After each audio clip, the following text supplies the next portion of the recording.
Since time immemorial, little girls have dreamt of growing up and becoming a princess.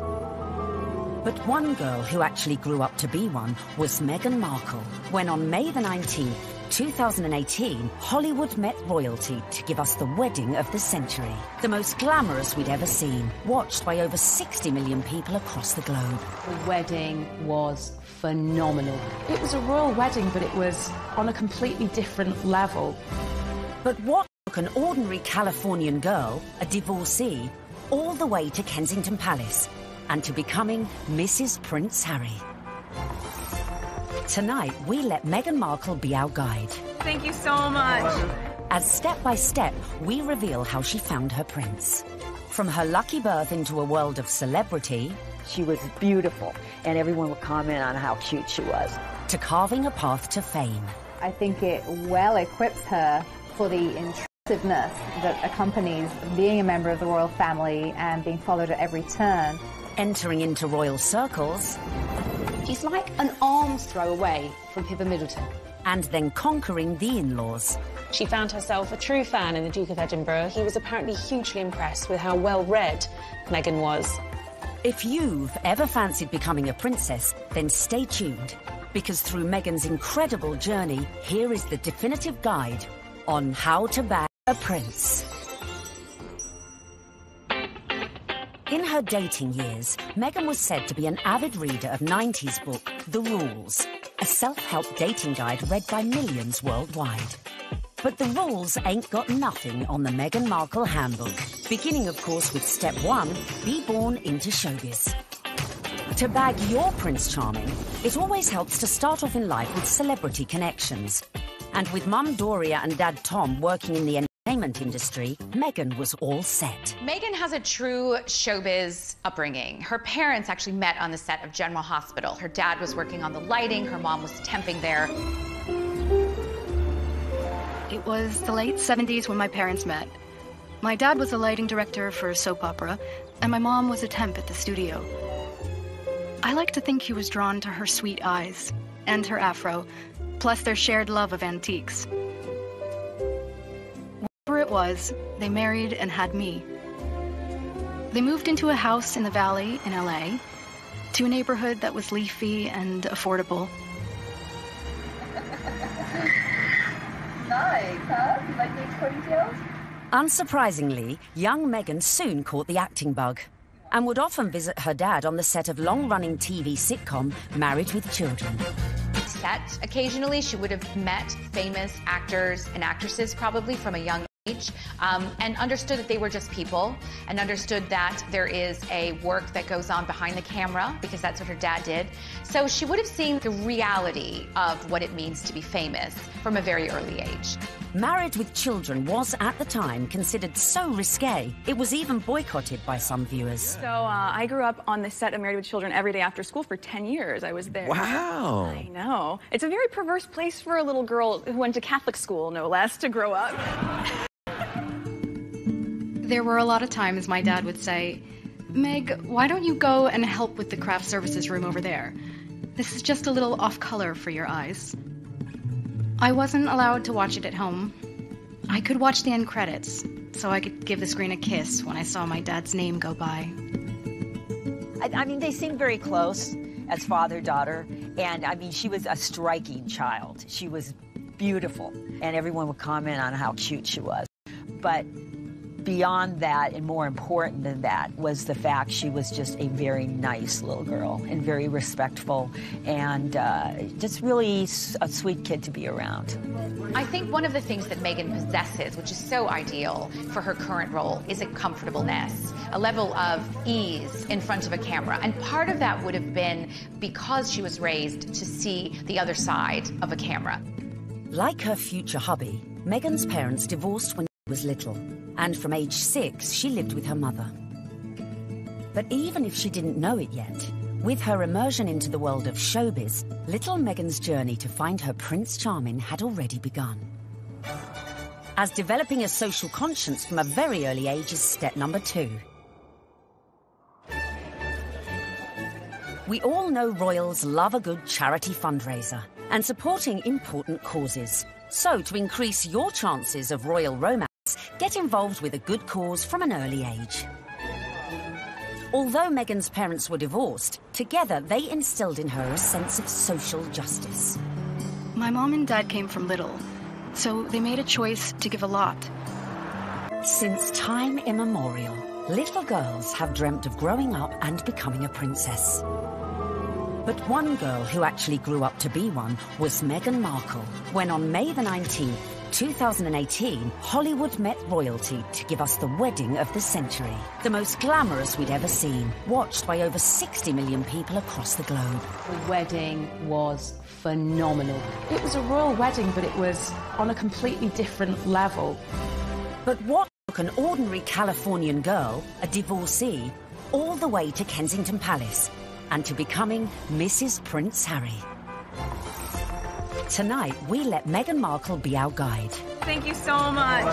As step by step, we reveal how she found her prince. From her lucky birth into a world of celebrity, She was beautiful, and everyone would comment on how cute she was. to carving a path to fame. I think it well equips her for the intrusiveness that accompanies being a member of the royal family and being followed at every turn. Entering into royal circles, He's like an arm's throw away from Pippa Middleton. and then conquering the in-laws. She found herself a true fan in the Duke of Edinburgh. He was apparently hugely impressed with how well-read Meghan was. If you've ever fancied becoming a princess, then stay tuned, because through Meghan's incredible journey, here is the definitive guide on how to bag a prince. In her dating years, Meghan was said to be an avid reader of 90s book, The Rules, a self-help dating guide read by millions worldwide. But the rules ain't got nothing on the Meghan Markle handbook. Beginning, of course, with step 1, be born into showbiz. To bag your Prince Charming, it always helps to start off in life with celebrity connections.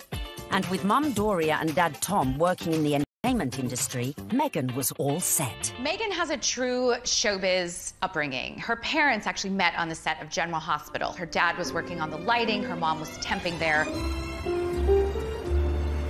It was the late 70s when my parents met. My dad was a lighting director for a soap opera, and my mom was a temp at the studio. I like to think he was drawn to her sweet eyes and her afro, plus their shared love of antiques. Whatever it was, they married and had me. They moved into a house in the Valley in LA, to a neighborhood that was leafy and affordable. Nice, huh? You like these ponytails? Unsurprisingly, young Meghan soon caught the acting bug and would often visit her dad on the set of long-running TV sitcom Married with Children.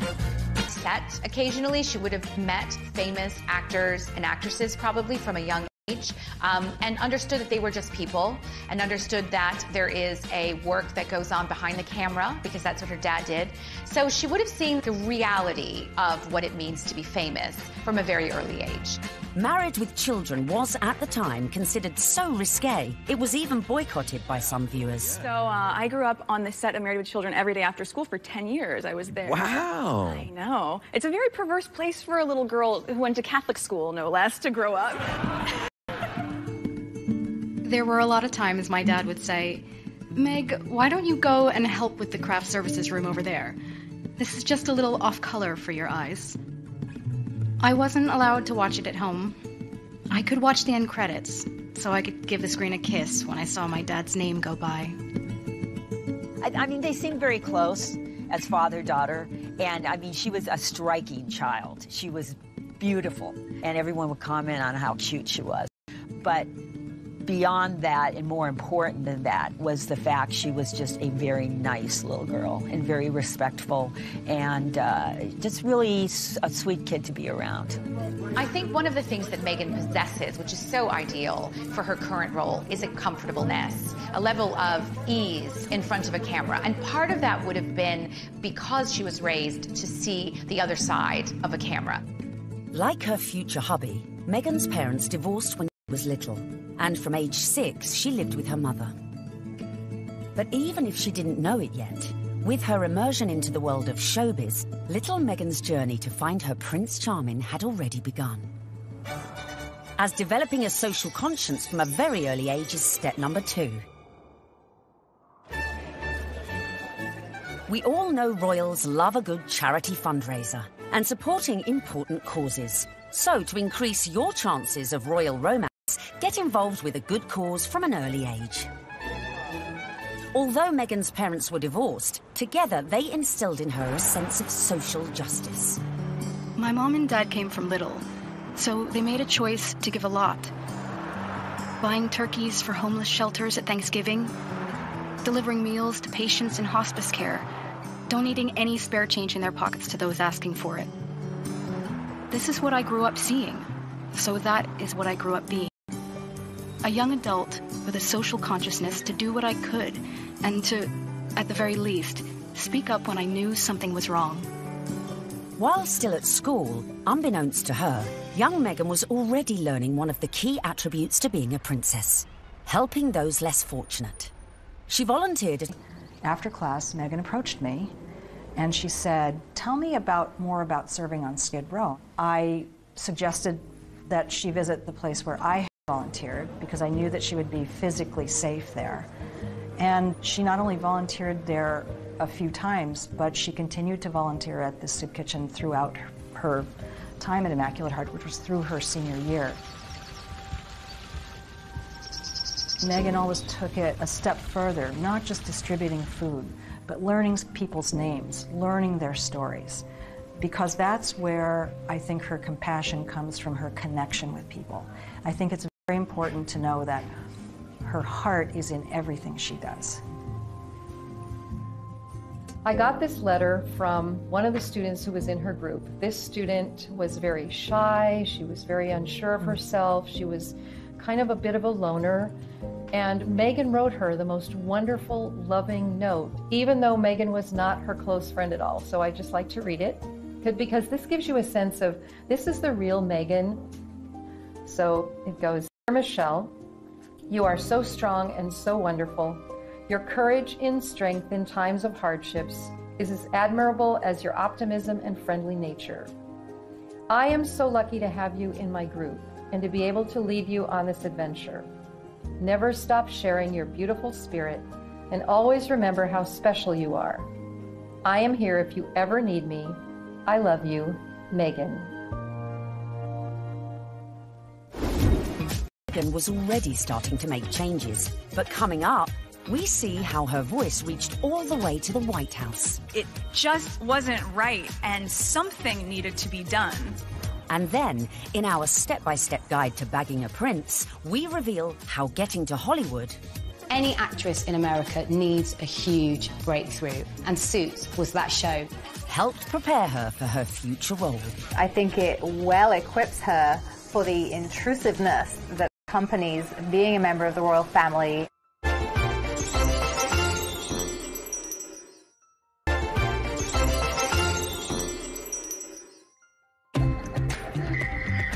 While still at school, Meghan had developed a strong social conscience. And as she grew, so too did her passion for change.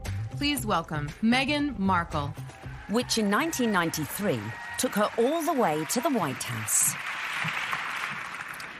Well, good evening. That doesn't feel like enough, does it? It's just great evening. Maybe that's better. The fact that Meghan is interested in these causes, that's not new. It's not something that she's taken up after, started from the very beginning when she was just a little girl. So Meghan's first foray into activism came when she was 11 years old, and she and some classmates were watching commercials and analysing them for their social studies class. The gloves are coming off. Women are fighting greasy pots and pans with ivory clear. The tagline said, "Women all over America are fighting greasy pots and pans." 2 boys from my class said, "Yeah, that's where women belong, in the kitchen." I remember feeling shocked and angry, and also just feeling so hurt. It just wasn't right, and something needed to be done. My name's Meghan Markle. I'm 12 years old. Last week at my school, we decided to watch the news for social studies. While flipping through the channels, we saw a commercial for the new Ivory Clear dishwashing liquid. In the commercial, they said women are battling grease, meaning only women do dishes. This infuriated Meghan, and she went home, talked to her dad about it. Dad encouraged her to write letters to various people. Meghan wrote to Procter & Gamble, the company who made the advert, to then First Lady Hillary Clinton, and to children's current affairs show Nick News, who sent a reporter to interview her. I don't think it's right for kids to grow up thinking these things, that just mom does everything. So I was wondering if you would be able to change your commercial to people all over America. Thank you, Meghan Markle. Incredibly, the 12-year-old's lobbying paid off. And it was roughly a month later when the soap manufacturer, Procter & Gamble, changed the commercial. The gloves are coming off. People are fighting greasy pots and pans with Ivory Clear. She had a sense that she could affect change, even though she was just one small person. She had a voice. If you see something that you don't like or are offended by on television or any other place, write letters and send them to the right people, and you can really make a difference for not just yourself, but lots of other people. Propelled into the limelight at such a tender age, as an adult, Meghan's passion to effect change would burn no less brightly and push her closer to the world of her prince-to-be. As some 20 years later, she would take on causes, some of which were close to her future beau's heart, such as becoming global ambassador for international children's charity World Vision, promoting sanitation projects in remote villages. Meghan's visits to countries like Rwanda have focused on for female empowerment and really wanting to make a difference that way. You'll feel really good at the end of the day knowing that you've been a part of that.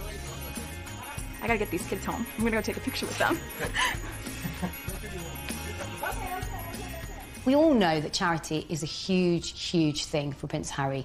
He's been working with various charities for years, and it's something that's really close to his heart because of how important it was to his late mother, Diana. If you wanted to impress him, doing a lot of charity work would probably go down very well. But being charitable alone might not be enough to bag a prince. So bring on step number 3. Of course, one possible way to bring yourself closer to royalty is to become a celeb. Easy, right? Meghan was a natural-born performer after all. Long before I taught Meghan, I saw her in the school plays. And she was one of those girls, when she was on stage, you were drawn to watch her because she just had this charisma and this charm, and she was really good. We have a musical and a play every year, and she was certainly one of the many shining lights that we have here at Immaculate Heart. After leaving high school, Meghan's dramatic flair led her to enroll at the prestigious Northwestern University, where she studied theatre and international relations. International relations and basically showbiz. It is a perfect combination for someone who's going to be in the royal family. There's a lot of showbiz involved in the royal family, and you know, no one talks about it, but it is like being an actress. You have to be so excited to meet people, some of whom may even say something that's a bit insensitive or rude, and you have to still make small talk and still smile all the time. Get your picture taken.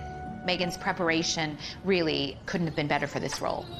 Prior to attending university, she auditioned for roles in music videos for artists such as Shakira. After the aftermath of the audition. This is the aftermath of the audition, and it went pretty well. We just had to dance crazily, and so I did, and it was tiring. We just all danced like wild women, and I was shaking my hair around, and that's that. While at university, Meghan showed promise on stage, starring in a number of student movies. Back home in LA one Christmas, a friend introduced her to a manager who'd watched one of her films. He offered to find her work, in return for 10% of her earnings. But as she would soon discover, the path to success was not an easy one.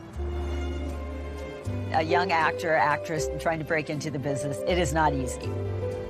My parents have been so supportive. Watching me audition, trying to make ends meet, taking all this at a restaurant, and all those things that actors do. There's so many people out here who want to get into the entertainment industry. It's difficult. I had a beat-up Ford Explorer Sport that rattled like a steamboat engine in the morning.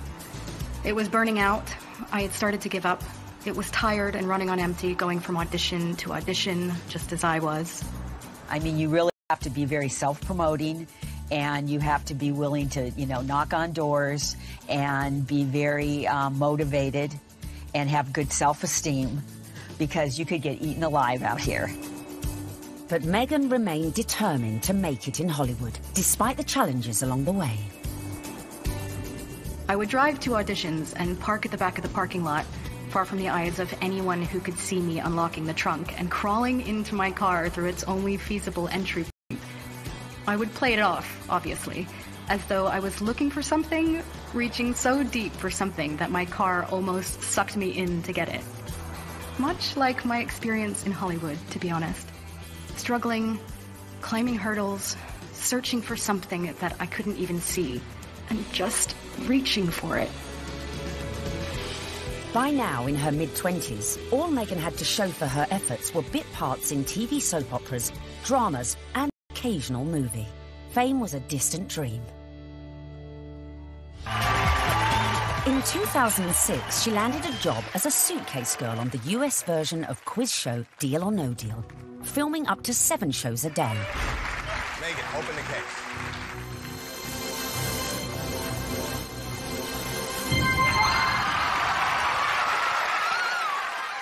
For somebody like Meghan, appearing as essentially an adornment on a game show would not be her ideal job. I'm sure she appreciated the paycheck, but she would have felt creatively unfulfilled. Just to be seen as a pair of legs or a pretty girl holding a briefcase full of cash, that's not what Meghan was after. But unfortunately, that is part of what leads to fame. You have to kind of pay your dues. You don't just start out on a show like Suits. I would put that in the category of things I was doing while I was auditioning to try to make ends meet. I was the ill-fated number, which for some reason no one would ever choose. I would end up standing up there forever in these terribly uncomfortable and inexpensive 5-inch heels, just waiting for someone to pick my number so I could go and sit down. Meghan had connections, but they were limited. Her dad was a lighting director. He wasn't an executive producer. So Meghan had to pay her dues like a lot of other young, beautiful actresses today. Along with the fierce competition facing any young actress trying to break Hollywood, Meghan had to be comfortable with her identity. Hollywood didn't help with that, and it must have been very hurtful and very frustrating for her at times. It's not easy making it in Hollywood if you're not blonde and typically, the aesthetic look. And Meghan Markle was definitely struggling in her years trying to make it. I'm biracial. Most people can't tell what I'm mixed with, and so much of my life has felt like being a fly on the wall. And so some of the slurs that I've heard, or the really offensive jokes, or the names, it's just hit me in a really strong way. Being ethnically ambiguous, as I was pegged in the industry, meant I could audition for virtually any role. I wasn't black enough for the black roles, and I wasn't white enough for the white ones, leaving me somewhere in the middle as the ethnic chameleon who couldn't book a job. But Meghan's big break was closer than she thought. At one audition, a casting director advised Meghan to go for a more natural look. This would change her outlook forever. She stopped me in mid-scene and said so simply, "You need to know that you're enough." She saw all that self-doubt beaming through the self-tanner and excessive blush. You need to know that you're enough. Less makeup, more Meghan. And that moment for me was a wake-up call. Meghan had started dating film and TV producer Trevor Engelson in the early noughties, and in 2011, after 7 years together, they got married. Coming up, the moment Meghan found herself in social circles that led eventually to Prince Harry. This was her journey. It started there. And we find out what princes do on a first date. There she was sitting there. I was like, okay, well, I'm going to have to up my game.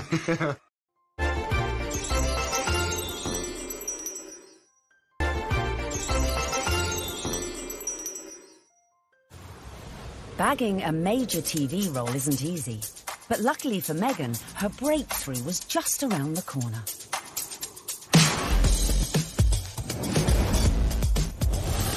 When she auditioned for a new legal drama series, it was just another day in the office, or so she thought. Suits was set in New York, but filmed in Toronto. It was the 5th pilot I would have filmed. I remember hoping this one would see the light of day. Never would I have imagined that this show would not just change my career, but also change my life. Any actress in America needs a huge breakthrough, and what they want is to be on a massive show, and Suits was that show for Meghan Markle. I'm Rachel Zane. I'll be giving you your orientation. Wow, you're pretty. Good. You hit on me. We can get it out of the way that I am not interested. No, I'm sorry. I wasn't hitting on you. Trust me. I've given dozens of these, and without fail, whatever new hotshot it is thinks that because I'm just a paralegal, that I will somehow be blown away by his dazzling degree. Let me assure you, I won't. Meghan's character, Rachel Zane, was what we might call a grafter. She worked her way up, she had rich parents, but she didn't want to take any help from them. I guess there could be some crossover between Meghan's character, Rachel in Suits, and her normal everyday life. Her role within that, she's a strong, independent woman. Do you know what I mean? She commands respect, she commands authority. So when you look at Meghan in everyday life, she does that as well. You know, there is kind of some fluidity between those two roles there for sure. They're both very strong, driven, independent women, but they really have a heart of gold. They're a bit of a soft touch. They'll help anybody.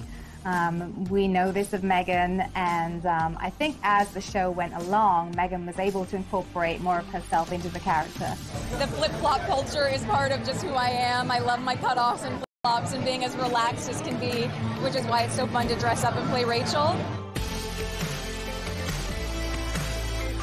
Finally, after years of hard graft, she'd landed her big break. The show was a hit. The USA Cable Network commissioned a second series, and Meghan moved full-time to Canada to be near the studio. Meghan's move to Toronto was a big deal. She's very close with her mother, Doria, and she moved away from home and her friends in LA to go start a new life in Canada. So Meghan chose not to live in, like, the poshest area of Toronto. She chose Seton Village, which is more laid back, tree-lined, and people keep to themselves, and that's exactly what Meghan did. So much so that her neighbors didn't even know who she was. But not for long. The show soon became an international smash, catapulting Meghan to fame and to becoming a household name. I'd never watched Suits. I'd never heard of Meghan before. Well, nearly a household name.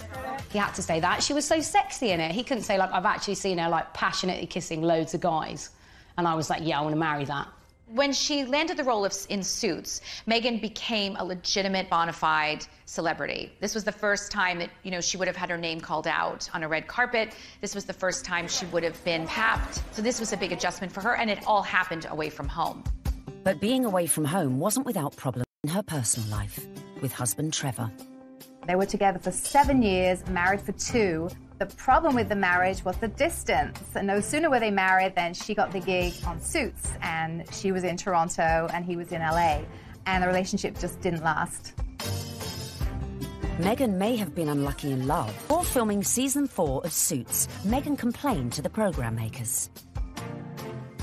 She once said that every script seems to begin with, Rachel enters wearing a towel. And at some point, she put her foot down and was like, no, I'm not doing that. She doesn't need to be that. And the character evolved. I didn't think you'd be so naive. Excuse me? Your job wasn't to talk to Mr. Bailey once, and after being moved by his tale of woe, tell me to jump him to the top of the pile. It was to assess his case and present evidence. And it's exactly what I'm doing here. I just left 2 boxes of textbook prosecutorial misconduct with your secretary. You found all of that since yesterday? Yes, because while I may only be a second-year law student, I have been a practicing paralegal for the past 8 years. Looks like I have some reading to do. I'm sorry for interrupting your day. Good afternoon, Miss Zane. Meghan's global exposure as Rachel Zane was perfect prep for another future role. I think it well equips her for the intrusiveness that accompanies being a member of the royal family and being followed at every turn, because she was very used to, you know, sort of putting her own life in the spotlight.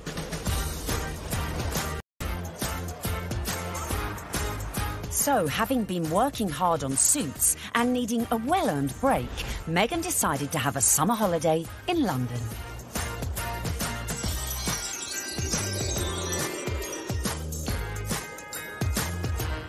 The summer of 2016, which turned out to be a very important summer for Meghan, was actually initially a bit of a getaway, a bit of a girls' holiday, a romp around Europe, a celebration of the fact that she was newly single, and she decided that she'd come on a road trip. When she came to London, Meghan had a couple of girlfriends over here. Misha Nunu had opened up quite an elite circle of friends to Meghan. Among them was Violet von Westenholz, who was working for Ralph Lauren at the time as a PR, and had the opportunity to dress Meghan Markle in some outfits when she was doing some promotional work for Suits. And while they were dressing Meghan, she and Violet established quite a nice rapport, so much so that Meghan was invited into the VIP hospitality tent at Wimbledon that summer to watch her good friend Serena Williams play a game of tennis. Obviously, you go to Wimbledon and you hang out in the VVIP area. She was sitting in the royal box, pretty much. She was just close by. All the pictures have shown she's like an arm's throw away from Pippa Middleton. This was her journey. It started there. During this time, Violet was rumoured to have suggested Meghan might like her friend Harry. That's Prince Harry to you, who also just happened to be single. Amazingly, for a royal romance, it started on Instagram. And Harry had a look through Meghan's, who really had brought them together. She played matchmaker. Whoever set them up must be sitting there, literally patting themselves on the back. Can you imagine being the person that introduced them? Because it's like the best PR move ever. I didn't know much about him, and so the only thing that I had asked her when she said she wanted to set us up was, I had one question. I said, well, is he nice? Now, their first date is believed to be at Soho House in London. Meghan had strong ties to Soho House. She was a regular at the Toronto outpost and very good friends with Marcus Anderson, who is one of the directors of Soho House. Marcus Anderson cleared rooms and corridors so that they could meet completely in private without the risk of being spotted or photographed. I was beautifully surprised when I walked into that room and saw her, and there she was sitting there. I was like, OK, well, I'm going to have to up my game. I'm going to sit down and make sure I've got a good chat. They got to know each other over a bottle of rosé. They clicked, I was told, immediately over their joint passion for charity work, their love of philanthropic work, and there was an immediate spark. We met twice, back-to-back, 2 dates in London last July. Yes. And then it was, I think, about 3, maybe 4 weeks later that I managed to persuade her to come and join me in Botswana. What happened next was the stuff of fairy tales, as the couple embarked on a whirlwind romance. Harry and Meghan, they were both astonished at how quickly their relationship developed and how deeply they felt for one another, almost from the get-go.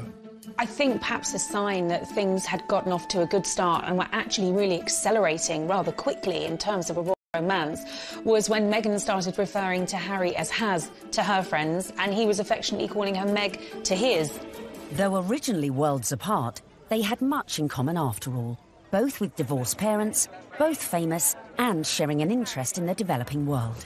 It was one of the first things we started talking about when we met, was just the different things that we wanted to do in the world and how passionate we were about seeing change. I think that's what got date 2 in the books, probably. Plenty to talk about. And date 2 quickly led to their first trip away together, a mere month later, on safari in Botswana, a country close to Harry's heart after first visiting following his mother's death 19 years earlier. We camped out with each other under the stars. We spent, she came and joined me for 5 days out there, which was absolutely fantastic. So then we were really by ourselves, which was crucial to me to make sure that we had a chance to get to know each other. A secret long-distance relationship then ensued, with the occasional clue, such as the couple being separately pictured wearing matching blue bracelets, and the odd tantalising. So the next step to bagging a prince is perhaps the hardest: the engagement.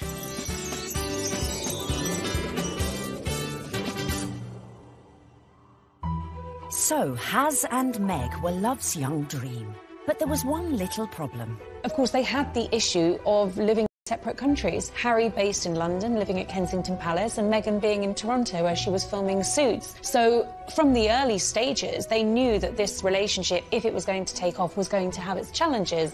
More often than not, it was Prince Harry jumping on a scheduled flight, incognito, in a baseball cap and a hoodie with just a single protection officer in tow, and taking a regular British Airways, usually, flight to Toronto. He was never seen, never spotted, and so they were able to conduct those early months of their relationship in clandestine and get away with it. They did have this pact to see each other. That's why the long-distance relationship worked. And the other agreement they had was that they would tell as few people as possible. For Meghan, that pretty much stopped at her parents and 2 of her best friends. For Harry, he confided in his father, his brother, and 2 of his best friends. And by doing that, they really kept it in a very tight inner circle. Astonishingly, the couple managed to keep things on the down low for 3 months, until late October, when the cat, or should that be corgi, was out of the bag, after an anonymous source leaked the story to the press. Well, I can't say much about how the story came about, apart from the information that he was seeing Meghan came to light. And what was interesting in that circumstance, covering a story like that, is normally a name might be mentioned linked to Prince Harry and you wouldn't know who they were, and you'd have to try and research them, and you might not find very much online because they're a private individual. Of course, in Meghan's case, there are reams and reams of information about this American actress with illustrious history, not only of starring in shows like Suits, but also with this huge charitable side to her, and the fact that she had been involved with the UN and everything became apparent. So really, you have a one-fact story like that and it breaks, and the rest of Fleet Street is then playing catch-up. And it was then after the story broke that you found descending on Meghan's house, chasing after anyone that ever knew her, chasing after family members. I think both of us were actually surprised by the reaction after the first 5-6 months of what we had to ourselves. Now everyone knew about their relationship, but would everyone approve? Especially Harry's inner circle of trusted friends. Well, I think initially some of his friends were quite surprised, but they also welcomed her, and by the March of 2017, Meghan was invited to his best friend's wedding. Harry flew Meghan out to Montego Bay for the wedding of old Etonian pal Tom Inskip. She forged friendships with these people on her own. And that's really lovely that, you know, Prince Harry's at the wedding of his pal and his pals are saying, you guys could be next down the aisle. I mean, what's better than that? They could obviously see that this is genuine. This is a real thing. Well, one of the things I was told by someone at that wedding in Jamaica was that they'd never seen Prince Harry look so happy. And in fact, at the wedding reception, there were jokes of, you two will be next. And actually, those were accurate predictions, because they were. Coming up, the royal couple-to-be's first public appearance. I don't know how many people were actually watching the wheelchair tennis match, because a lot of people were watching Harry and Meghan. And just how did Meghan's prince pop the question? I had the ring in my finger and I was like, can I give you the ring? And she was, oh, yes, the ring.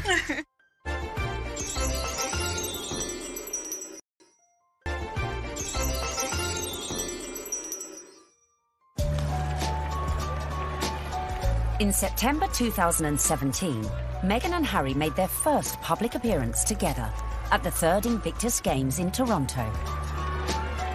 Has and Meg speculation was at fever pitch. It was the public outing that every dedicated royal watcher has been waiting for. Just 24 hours later, the couple abandoned any effort to keep their feelings for each other private. The setting for this first public date was extraordinary, with no attempts to hide away as they watched the wheelchair tennis at the Invictus Games. It was open to the public. Anybody could go and watch the wheelchair tennis match. Although, it has to be said, I don't know how many people were actually watching the wheelchair tennis match, because a lot of people were watching Harry and Meghan. They were very touchy-feely, they were laughing together, staring into each other's eyes, whispering sweet nothings into each other's ears. It was everything that their adoring fans had wanted. I remember when I first heard that Harry and Meghan going out, it kind of almost came from nowhere. Do you know what I mean? That the whole process was very, very quick, it seemed, in comparison to kind of conventional relationships. But, I mean, come on, this isn't, you know, a normal relationship by anyone's standards. It's, you know, a prince, you know, and a Hollywood actress. Harry and Meghan were now well and truly in the public sphere. light. But after 16 months of dating, Meghan got her private moment. While staying with Harry at Nottingham Cottage, his two-bedroomed home set within the Kensington Palace estate, Hazza popped the question, and Meghan said yes. This afternoon, Prince Harry and Meghan Markle stepped hand in hand into the sunken garden at Kensington Palace. Step number 5 was done. The ring was on it. Fueled by a picture-perfect photo call on the 27th of November 2017. Harry, when did you know she was the one? The very first time we met.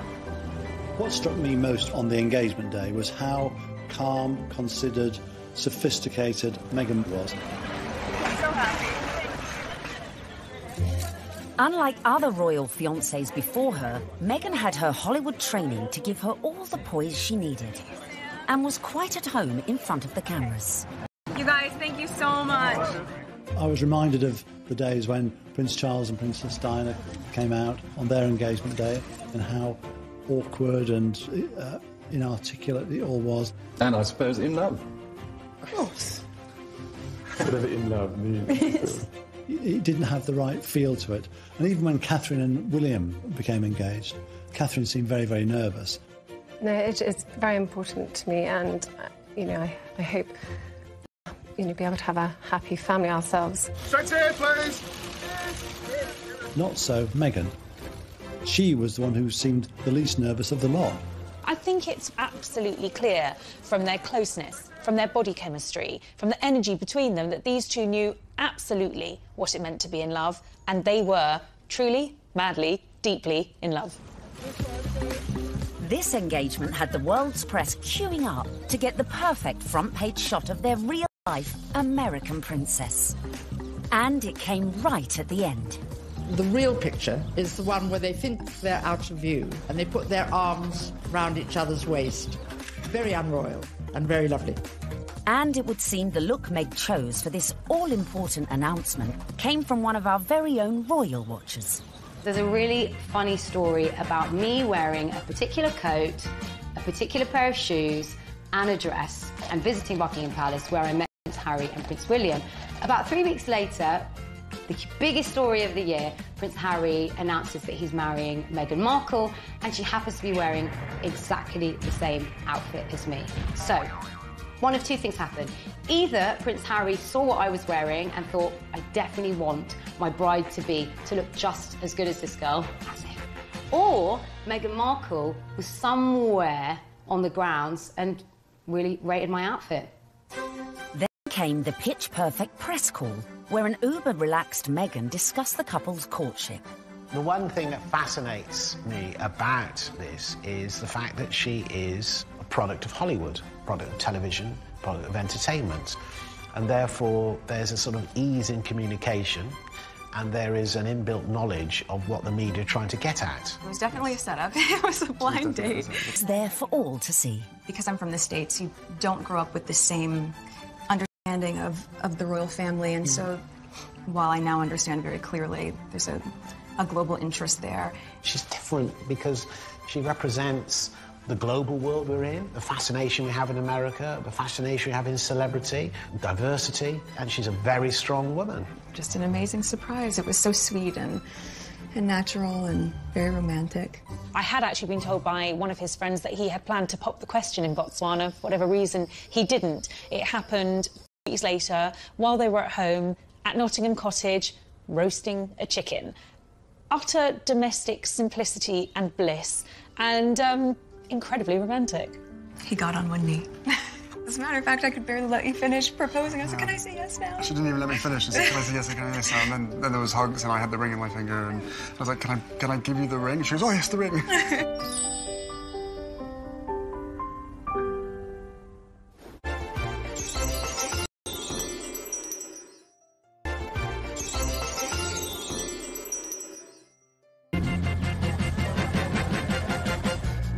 Meghan and Harry were united in their passion for change. And in the months following their engagement, Meghan had thrown herself into charity, winning the hearts of the British public. It was clear from day one that she was like a duck to water. She is absolutely natural at this, very engaging, very warm, lots of eye contact. Harry was showing off his new fiancée far and wide, and she charmed everyone from all walks of life, including those who walked on four legs. She even wore a matching coat for the occasion. You can see the American effect of Meghan Markle in every single photo call and every single walkabout. When Meghan goes on walkies with Harry, she's hugging people. In Nottingham, the couple visited charities that were close to Harry's mother's heart. You could see the pride in Prince Harry. It was a joy to watch. While back in London, a visit to Brixton brought Meghan even closer to the community. Believe it or not, everyone is listening, and I'm in the same room as the royal couple right now. They actually shook my hand. I didn't expect that. I thought, it would just be a distance. They were pretty cool. It was a real nice, good, feel-good factor. They should come more often. They really should.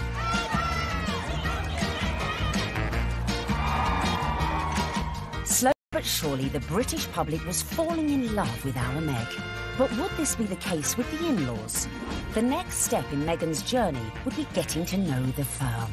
And the hotly debated topic of her background was never far from the fore.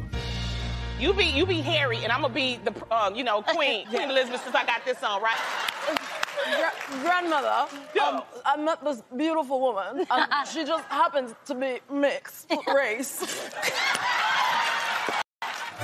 Step 6 in our guide to bagging a prince is charming the in-laws. One of the things I found really amazing when I was charting this story was just how warmly welcomed Meghan had been into the royal fold right from the early stages. The early meetings with William and Kate and Charles and Camilla, they were very welcoming. And actually the speed at which Meghan was introduced to the Queen was very surprising. When I looked back at Harry's relationship with Chelsea, it was several years before Chelsea was introduced to the Queen. Cressida, who dated Harry for 2 years, was never introduced to the Queen, but with a matter of mere months of dating her, Harry had Meghan meet the Queen. She's an incredible woman. And the corgis took to you straight away. That's true. In fact, Queenie was so impressed that mere weeks after the couple's engagement, she took the unprecedented move of inviting Meghan to spend Christmas in Norfolk at Sandringham, giving Meg the opportunity for a serious charm offensive. It was a tremendous break with convention that the Queen invited Meghan, who was, after all, just a fiancée, to Sandringham, because normally it's just the wives and the husbands of members of the royal family who are allowed that. I was told that the Queen's feeling was this. She's preparing to give everything up for her grandson. Her career, her identity, her nationality, her home in Toronto, everything to be with Harry. And the Queen's feeling was the very least we can do is to make her feel welcome at Christmas. It does show that the Queen is walking in step with the change of the guard at Buckingham Palace. This would have been a far different Christmas to the one Meghan spent in LA the previous year, with the historic 20,000-acre estate playing host to all sorts of little family quirks that would prove a challenge to any outsider. Well, Meghan would have had to get her head around quite a few royal family traditions. They open their presents on Christmas Eve. The presents that they exchange aren't what you'd really expect for members of the royal family. They tend to share really jokey presents with one another. In America, things will come beautifully wrapped and be quite extravagant. And this is the other end of the sphere. You're admired if you find somebody's given you an unusual spoon to stir cakes in or an unusual thing to keep your corgis in. Meghan would have to embrace all these funny little customs, and clearly she did. After spending the night in her unfamiliar surroundings, the bride-in-training is walkabout at St Mary Magdalene Church. Well, the Sandringham church photo is the timeline through history. You have a snapshot every year of those people closest to the throne. Now, often you're looking at a picture of a child who was barely able to walk perhaps a year ago, and suddenly they come out of the church. That image will change. In a few years' time, you'll have those couples and their children will be going to church. In a few more years' time, and you may not have the older generation. This year, of course, was Meghan's year. The presence of the royal fiancé drew crowds that were even bigger than usual. The world's media was also out in force, but The member of the public who would snap the photo that cemented just how much Meghan was in with the younger royal crowd. Unfortunately for all the photographers on the ground, they just didn't quite seem to get a clear shot, and in the end it came down to a member of the public, a lady called Karen Anvil. It was like a Mexican wave of cheers, so you knew they were coming. The photographers at the other end, and they just happened to look over, and I took one photo. That's the thing. I took one photo, and it was, yeah, the right one. When we saw that shot, it was an absolute no-brainer that it was going to be our cover shot, because it was the only one that had captured that moment, the four of them together. And, you know, it symbolised quite a lot in terms of the royal family and where they're going in future. So, yeah, I mean, we were delighted to use it on the cover. And just like that, the Fab Four were born. Clearly, Meghan was well and truly fitting into the royal club.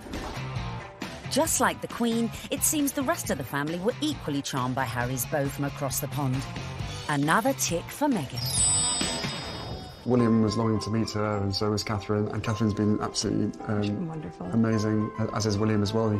Fantastic support. And then my father as well. We had a handful of teas and meetings, and my grandparents as well have been wonderful throughout this whole process.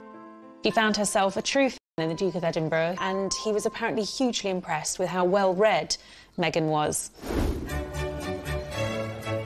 Meghan was now in with the in-laws. But coming up, events were to turn increasingly tricky. Dealing with critics from near. I think she's trouble. Because of her background, I thought that she could, not would, but that she could be trouble. And far. I think the very fact that Samantha wanted to do a book called The Diary of Princess Pushy's Sister implies that maybe she was not over fond of her younger half-sister.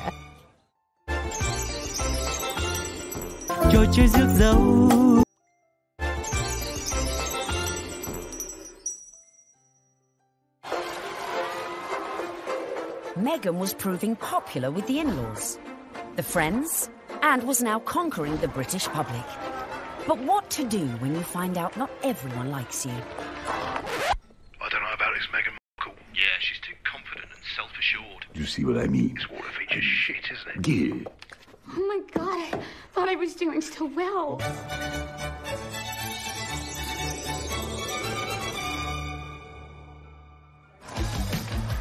When the news that Prince Harry was dating an American actress first came out, I think that the reaction amongst the British public especially was equal parts excited and disapproving, because she's not British. From the very moment Harry and Meghan's relationship had broken in 2016, much of the press inevitably had gone raking through Meghan's past. They made it sound as though she had grown up in like the slums of LA, like riddled with like gangsters and drugs.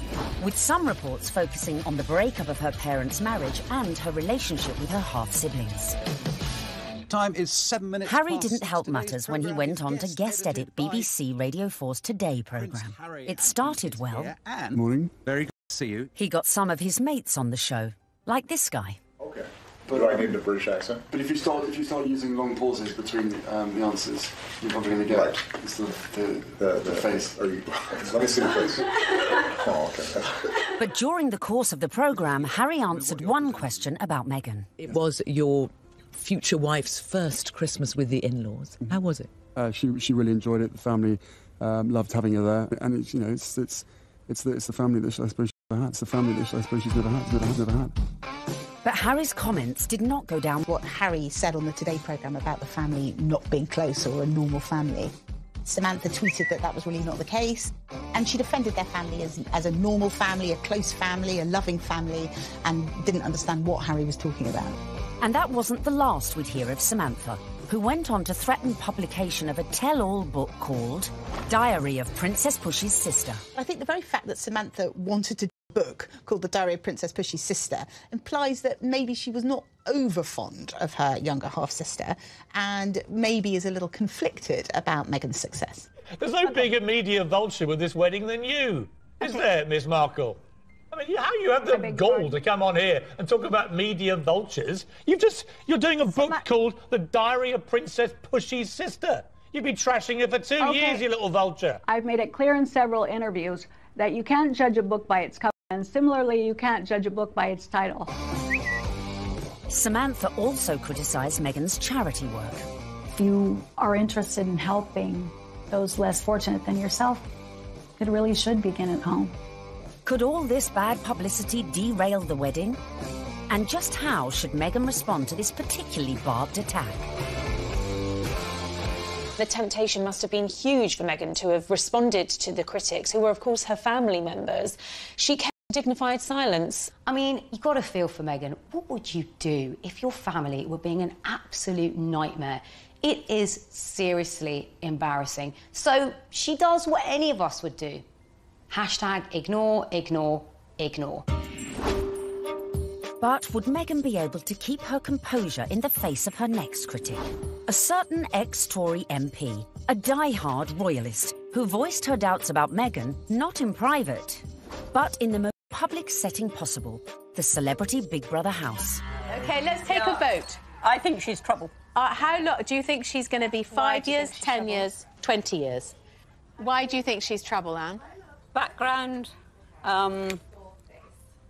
attitude, I worry. She's older than him? She's been married before? Yes. I add it all up and I'm uneasy, but there we go. Quite frankly, I was shocked when Anne Widdecombe said that what she said. I mean, I've always thought that she was a sensible woman. She seems to be jumping to conclusions without looking at any evidence. The ex-minister's comments sent the Twitter sphere into meltdown. When I was on Big Brother, I was called every ick and every ist going. I was homophobic, xenophobic, racist, sexist, misogynist. Nothing I said could have been remotely construed as racist by any sensible observer. You know, former marriage, all the rest of it, that because of her background I thought that she could, not would, but that she could be trouble. She had, I think, the older generation's view of this is an outsider, a foreigner coming into a very British organisation, almost, you could say. How is that going to work? The thing that all of us have to do is adapt. We're in the here and now. Embrace. But one woman who was not prepared to embrace was Jo Marnie, girlfriend of then UKIP leader Henry Bolton, who sent a series of racist texts. Even then, Meghan kept quiet. The royals' mantra is often put up, shut up. You can't be seen to always answer back. You do have to put up at points. So actually her approach, maintaining that dignified silence, not justifying or even giving any credence to these claims, some of which were really quite unpleasant, well, it was a very royal approach to things. Look, Meghan is showing the makings of a true princess. You've got to have that decorum. You've got to, on some occasions, actually, you know, keep silent and pick your battles. Even more flack came Meghan's way when she took to the stage with her potential prince, his brother and Kate at the Royal Foundation in February 2018. People say, well, you're helping women find their voices. And I fundamentally disagree with that because women don't need to find a voice. They have a voice. They need to feel empowered to use it. And people need to be encouraged to listen. And I think there is no better time than to really continue to shine a light on women feeling empowered and people really helping to support them. She verged on the political when she was talking about women's empowerment, and it was all a bit Me Too-ish. The royals don't do that. And indeed, the day that the royals start engaging in political causes is the day you get a lot of controversy. There is a very good reason why the royals stay off politics, and it's to avoid precisely that. Not everyone shared Anne's view. It's refreshing because she isn't saying things that are incredibly controversial that we actually wouldn't stand by or back or believe in. These are really important points, important issues that she's raising, especially when she's touching on feminism. But was Meghan risking her relationship with the royals and the public? She's clever. She's using her voice in a good way, and she has actually been backed by the palace. But still the criticism came, and the palace had to release a statement defending her. Was this one step too far? This is the first time that we've heard anyone associated with the royal family talking about those campaigns. The Kensington Palace stressed that it would have been impossible for Meghan to talk about issues surrounding female empowerment without talking about those campaigns. On kickback, and indeed there was. But actually, she got far more people saying this is great. This is what the royal family needs to be doing more of. Phew. Looked like Meghan had found just the right balance to please the palace, her people, and most importantly, her prince. So, next step in our guide, embrace your prince's religion. She signed up to the Church of England, of which the Queen is supreme governor, and exactly 100 days after her engagement announcement, Meghan was baptised in the chapel of St James's Palace by the Archbishop of Canterbury. It was very special. It was beautiful, sincere, and very moving. It was a great privilege. Although she had attended a Catholic school in LA, Meg had a Protestant background. Her father was a member of the Episcopal Church of the United States. It would not have been an enormous step, to get baptised, but it was a big step in a way. But I think out of deference to the Queen and to her very strong faith, it sort of tidied things up, and it augurs well for the future because she will have to attend many, services in Church of England cathedrals. Coming up, Meghan's headed ever nearer to that chapel of love, but the journey would become increasingly problematic. With a guest list to organise... Have you got an invite to the royal wedding? Have I? Yeah. Not that I know. And dramas coming thick and fast from her very own family. All of a sudden, his health isn't good, and he can't come to the wedding.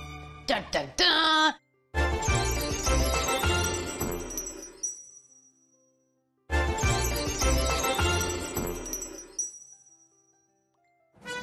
Welcome back, where we find Meghan almost at the final furlong of her romantic journey. But managing your wedding carefully was not to prove so easy for our Meg. First hurdle, the date. The wedding of Prince Harry to Meghan Markle. The date, the 19th of May 2018. Recent royal weddings had all been held on weekdays, but not this one. I think that they thought, we want people to enjoy this, so why not do it on a Saturday? And if you think about most weddings that you and I go to, they're at the weekend. So why wouldn't you follow suit? But there was one reason to avoid that Saturday. It had already been announced as the date of the FA Cup final. As president of the Football Association, Harry's brother Prince William was expected to take his usual place in the royal box at Wembley. And millions more were looking forward to watching the game on TV. I think my wife would probably want to see the royal wedding. So what I'd probably do, I'd probably leave her on her own, maybe with some of her friends. I'll go... Wedding, not interested in football. Harry and Meghan solved the problem for TV viewers. They announced that their ceremony would begin at noon, several hours earlier than kick-off time. But Wills decided to avoid the fixture clash altogether, scrapping his Wembley appointment to concentrate fully on his little brother's wedding. Next hurdle, the tricky protocol of who to invite to a royal wedding. Have you got an invite to the royal wedding? Have I? Yeah. Not that I know. Would you like to go? I want them to be happy. I really want them to be happy. They look like a lovely couple. Meghan Markle did say you were a divisive misogynist. Well, I still hope they're happy. It was a source of quite a lot of amusement for comedians in the US who like to take every opportunity they can to poke fun at him. So Donald Trump is mad because Prince Harry didn't invite him to the wedding, to the royal wedding over there in England. I don't even know why. I don't know why you mad. You shouldn't even be surprised, Donald. Don't nobody like you. The apparent decision to snub the US president may have been a source of jokes for comedians. But according to some sections of the media, it was also a potential embarrassment for the Queen. Could this dash all Meghan's good work? Especially in light of reports that the couple had invited Trump's predecessor, Barack Obama, a friend to them both. But as Harry and Meghan's wedding was a non-state event, that meant the couple could pretty much invite whoever they wanted. This is not a state occasion, this wedding. He can invite his friends and Meghan's friends. He doesn't have to invite Trump. It's as simple as that. So the date was set, the invites were out, the corgis were brushed, and all was looking rosy for the big day, and for Meghan to finally become Mrs. Prince Harry. Until... That week lead up to the wedding was like watching an episode of EastEnders. It was an extraordinary week, completely overshadowed by the debacle over Mr. Markle. We were told that Thomas Markle would be walking his daughter down the aisle. In fact, a story that broke the weekend before in the Mail on Sunday undid all of that. Thomas Markle was revealed to have been staging fake pictures for the press to bolster his image pre-wedding for the reported sum of $100,000. First of all, the pictures are leaked. Her dad is posing for pictures with paparazzi. Such was the embarrassment Mr. Markle felt he'd caused to his daughter that at the 11th hour he pulled out of the wedding. It got so confusing. It was like, is he going to be coming to the wedding? Isn't he? Meghan, I was told, was utterly heartbroken. She said that she forgave him for the photographs and she wanted him there. Until, all of a sudden, his health isn't good and he can't come to the wedding. Dun, dun, dun! Thomas Markle said he felt that the heart attack had probably been brought about by his son writing an open letter in one of the tabloids, basically telling Harry that it wasn't too late to get out of this wedding and that his sister was nothing but trouble. The whole of the country was talking about this. What is going to happen? And then finally, we had a statement. It was a roller coaster of emotions, in fact, prompted Meghan to issue her very first solo public statement. And very tellingly, that statement began with the word sadly. Must have been really difficult, because in the end, you know, it was announced that her father wasn't be coming. Added to that, parts of the family just descended en masse without an invitation.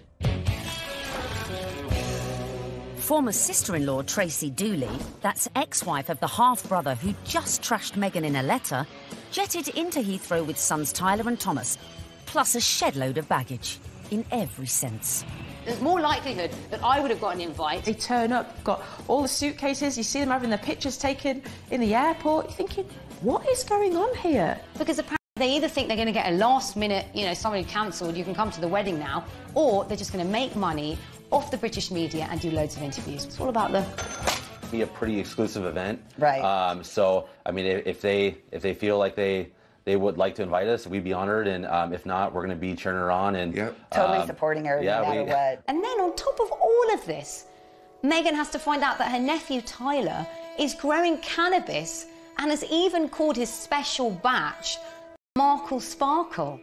I mean, it was just disastrous from start to finish, and I think actually everyone, not just Meghan, was pleased when they packed their bags and went right back to where they came from. Cue an epic sigh of relief at the palace. Despite all these problems, the wedding stayed on track, which brings us nicely to step 11.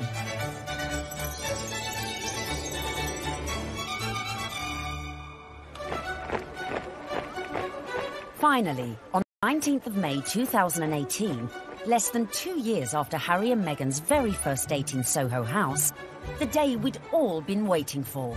The world tuned in for the fairy tale wedding of the century. Let's face it, if you're marrying a prince, you may as well pull out all the stops. Meghan and Harry really did have the ultimate fairy tale wedding. You know, they didn't choose St. Paul's Cathedral, where, of course, we saw Charles and Diana wed. They didn't choose Westminster Abbey, like William and Kate. They chose Windsor, which is a lot smaller and feels a lot more private. I was there at the wedding on the day, and Windsor felt like literally a fairy tale. 600 guests drifted in. It was a veritable who's who of the world's A-listers, from music, film, and sport. I think this was the very first really modern royal wedding that we've ever seen, and it was a true marriage of Hollywood royalty with British royalty. Oprah Winfrey, Idris Elba, George Clooney and Amal, and the cast of Suits. You had Hollywood stars mingling with British aristocracy. It was extraordinary to see. By the time HRH arrived, the atmosphere at Windsor was electric, with 200 representatives from the Prince's charities among the 2,640 cheering onlookers. Meghan's bridesmaids and page boys included Princess Charlotte and Prince George, plus the children of some of her closest friends.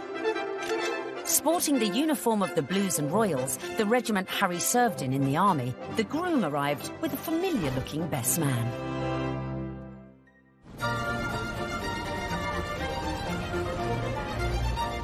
Right on cue, Meghan arrived with Mum Doria in the Queen's Rolls-Royce Phantom 4.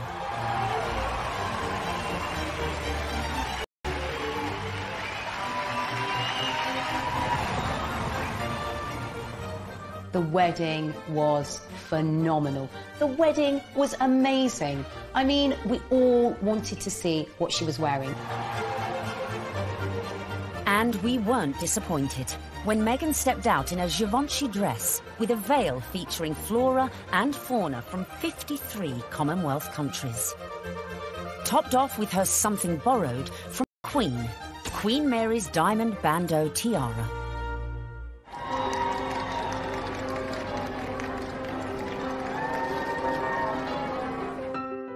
But with an absent father, who would walk Meghan down the aisle? Prince Charles rises to the occasion. Prince Charles walks her down the aisle.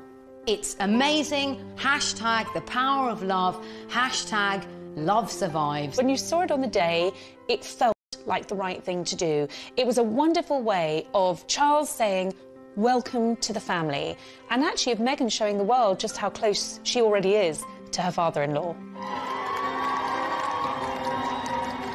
Meghan had successfully won over her in-laws, and here it was on display for all the world to see.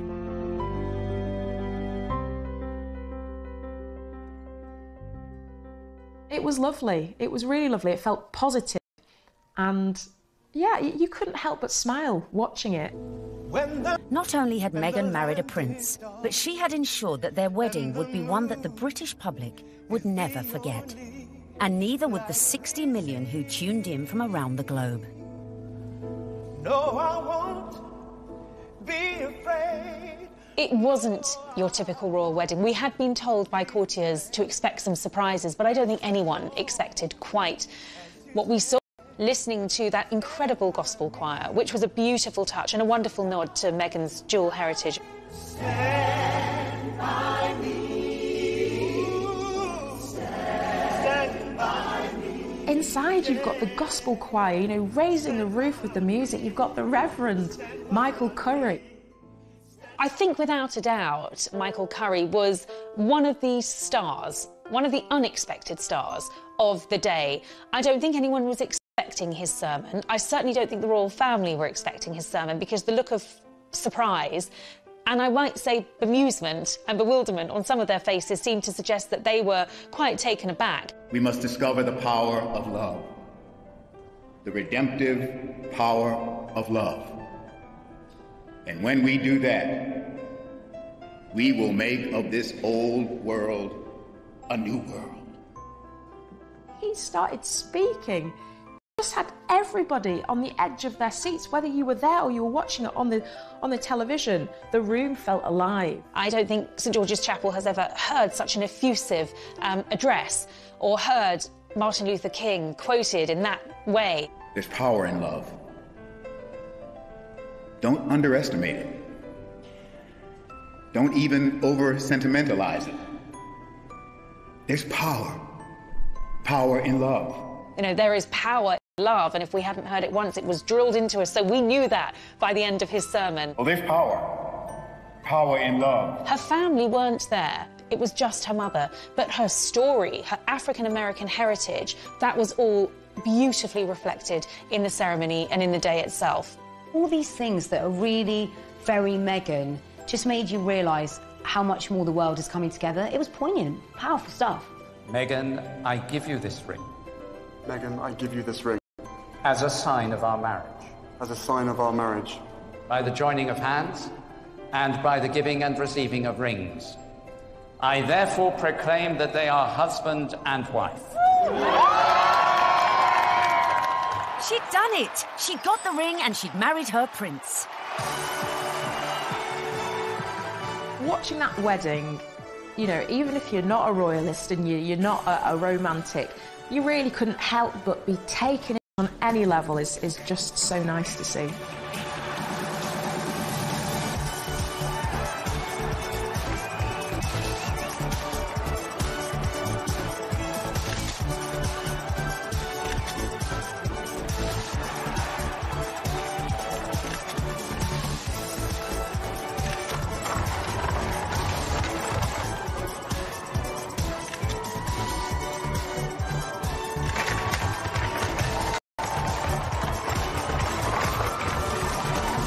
But the party was only just getting started.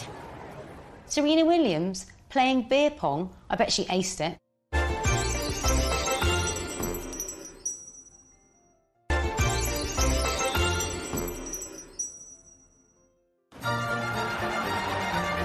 Meghan had gone from actress to duchess.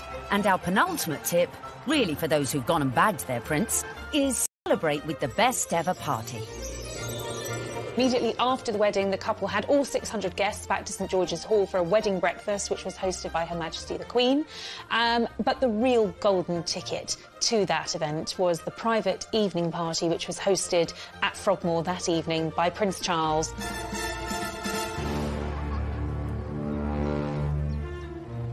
We saw, of course, Meghan's dress for the after party, which was by Stella McCartney. She looked glamorous. Harry looked like James Bond walking out of the palace to get into their vintage Jaguar. This was a very modern, sexy, gorgeous couple. We saw the couple speed away in that beautiful blue E-Type Jaguar. Meghan resplendent, it has to be said. Harry looking more James Bond than Prince Harry.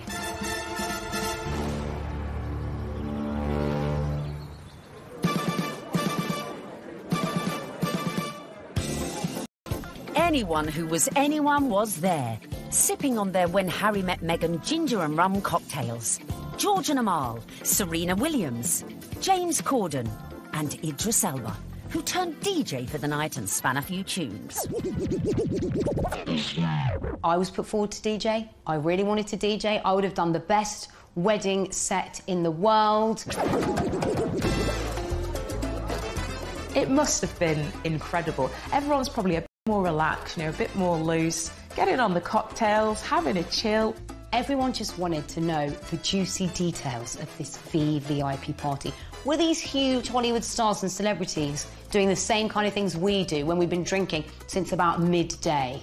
Yes, they were. Some wonderful tales of Serena Williams beating everyone hands down at beer pong, a drinking game. Aced it. Serena has since denied she played this game. Shame. But who knows, maybe when they throw their next party. George Clooney serving up cocktails and whisking Meghan and Kate around the dance floor. A dance-off instigated by James Corden between Princes William, Charles and Harry. Which we like to imagine looked like this. Come on, well, it's my reception. Good bust a few. Yeah, there you go. Yeah, there you go. Okay. Yeah, come on. You like that, brother? Yeah, twerk it, Wheels. Come on. Twerk it, Wheels. There you go. No. Yeah. Oh, no, Grandon just saw that. Bollocks. All right. Having an absolute laugh. I mean, was the Queen there? What was she doing? Was she watching it? Was she getting involved? It just sounds like, you know, the doors have been closed, the curtains have been closed, and it's like, right, let's go for it. Let's have a laugh. Let's enjoy this. I think it was just a fantastic night where the couple were able to really do things their way, from serving dirty burgers at midnight out of posh burger stalls in the grounds of Frogmore to handing out monogrammed slippers so that their guests in those 6-inch Louboutins or whatever they were wearing could actually rest their weary feet come the end of the night. And if you want to ensure you throw the best party ever, be like Meghan and make sure your guests leave their phones at the door so you can let your hair down without any sneaky snappers. You don't want a repeat of the dramas of a previous royal wedding. 10 years earlier, the same venue had hosted the wedding reception of Harry's cousin, Peter Phillips, and his wife, Autumn Kelly, who provoked a scandal when, unbeknownst to most of the guests, they sold photos of the private bash to Hello magazine for £500,000. Generally, what happens in the private do's stays in the private do's. There are no cameras there, or none of our cameras are there. So what happened with Peter and Autumn's wedding is controversial and unusual. The junior royals host a wedding ceremony, which is where there's supposed to be the private situation, most private royals are ever inside their own home, for goodness sake, and they thought this was just photographers at a wedding and happily posed and grinned away, and then were quite amazed in a couple of weeks afterwards to see 59 pages of a Hello supplement dedicated entirely to things that they thought were private family shots. I think it went down like a lead balloon with many members of the royal family.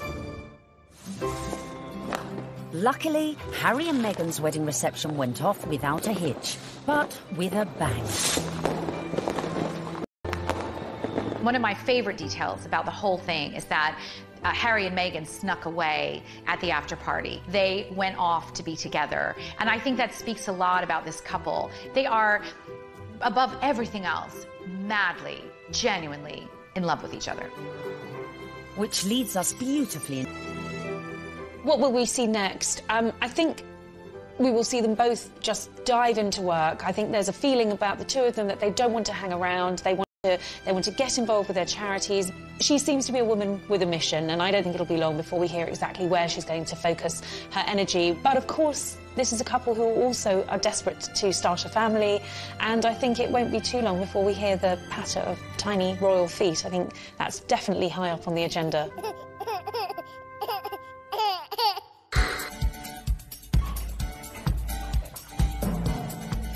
So there you have it.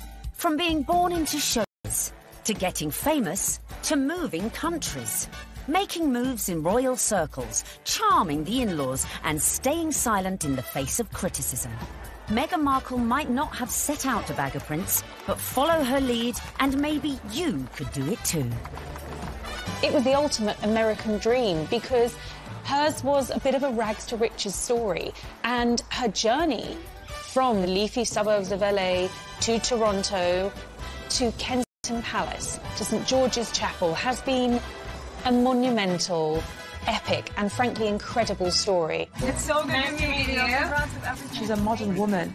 This is how we all live, you know, from mixed race families, you know, interracial marriages, coming from different countries. That is what society is about now.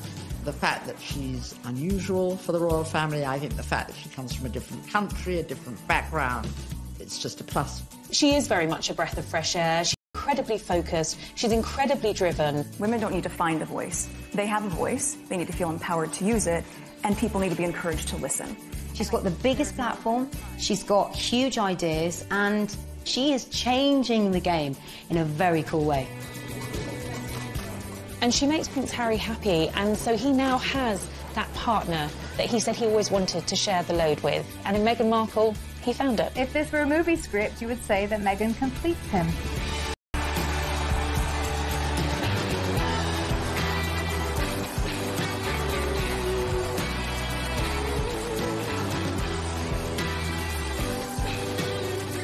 It's an incredible rags to riches story. It's amazing. I'm so jealous.